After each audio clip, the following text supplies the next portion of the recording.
السلام عليكم ورحمة الله تعالى وبركاته تلامذتي الأعزاء. أولى إعدادي كتاب المختار في اللغة، مادة التعبير والإنشاء، مهارة التفسير والتوسيع. تلامذتي الأعزاء، مرحبا بكم في هذه الحصة. اليوم سنحاول أن نستخرج موقف إنساني من هذه القولة لوولز، وهو مؤرخ مشهور، ثم نحاول أن نفسرها ونوسع منها. يقول المؤرخ وولز: إنها أسست في العالم تقاليد عظيمة للتعامل العادل الكريم، وإنها لتنفخ في الناس روح الكرم والسماحة، كما أنها إنسانية السمة. إن الإسلام مليء بروح الرفق والسماحة والأخوة. وهذا الكلام قالوا بصدد مناقشته لتعاليم الإسلام. أول حاجة وأنني خصني نستخرج الموقف، وهو التسامح الديني، والأفكار الجزئية اللي هي كاينة في هذيك القولة. غاية الإسلام من الحث على التسامح الديني، والمبادئ التي يقوم عليها التسامح الديني، الأسباب التي تجعل الناس يبتعدون عن التسامح الديني. وبطبيعة الحال من نبغي نوسع خصني نعتمد على أدلة، نوسع في ذاك الموقف نعتمد على أدلة من القرآن والسنة والواقع والتاريخ. أشنو درت أنا؟ عطيت هاد المقدمة وهذا النص وغنقرأ عليكم بلا ما نطول. يعتبر التسامح قيمة إنسانية تساعد على بناء المجتمعات وتطورها من خلال خلق فضاء آمن وهادئ مع مجتمعات أخرى. والإسلام باعتباره دين سماوي جاء بمجموعة من التعاليم دعا إليها ونشرها، ومن ضمنها التسامح الديني الذي يحث الناس على التحلي بالمحبة والرفق والأخوة والعيش الكريم في ظل العدالة والمساواة والحرية والكرامة. لهذا جعله من أسمى غاياته، لأن به تتقوى الروابط الاجتماعية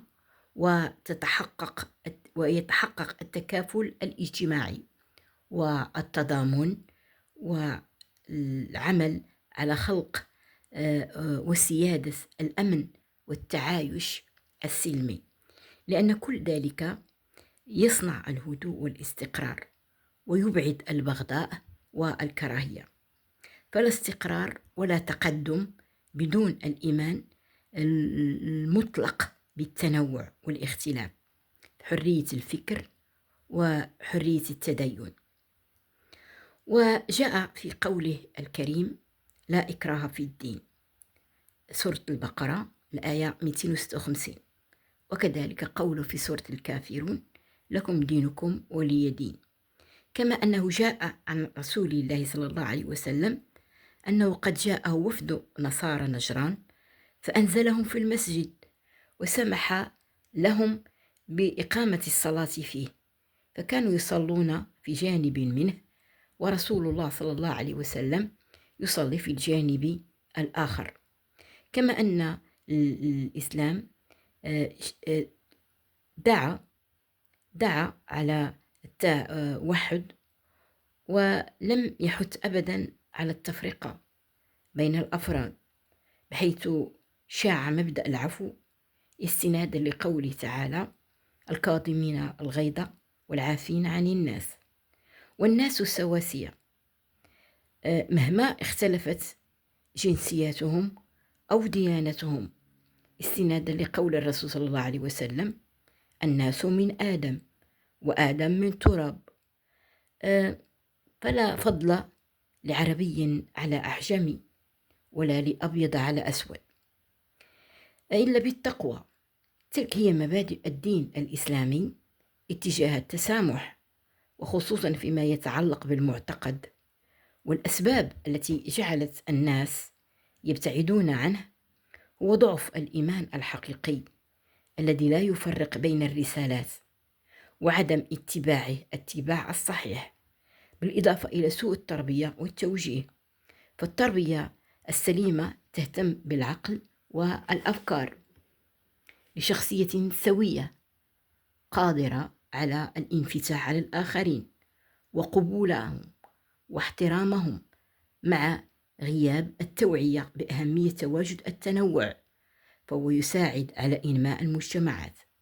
خاتمة: التسامح الديني قيمة إنسانية وخطوة حاسمة لإنشاء مجتمعات مزدهرة فيما بينها، كما أنه مسؤولية ملقاة على عاتق الأفراد والجماعات، فوحدهم قادرون على خلق عالم مسالم يدعو إلى الأمن والتعايش بفض التعصب والتطرف والكراهية، وتشييد بناء قوي من الحب والأخوة والسلام.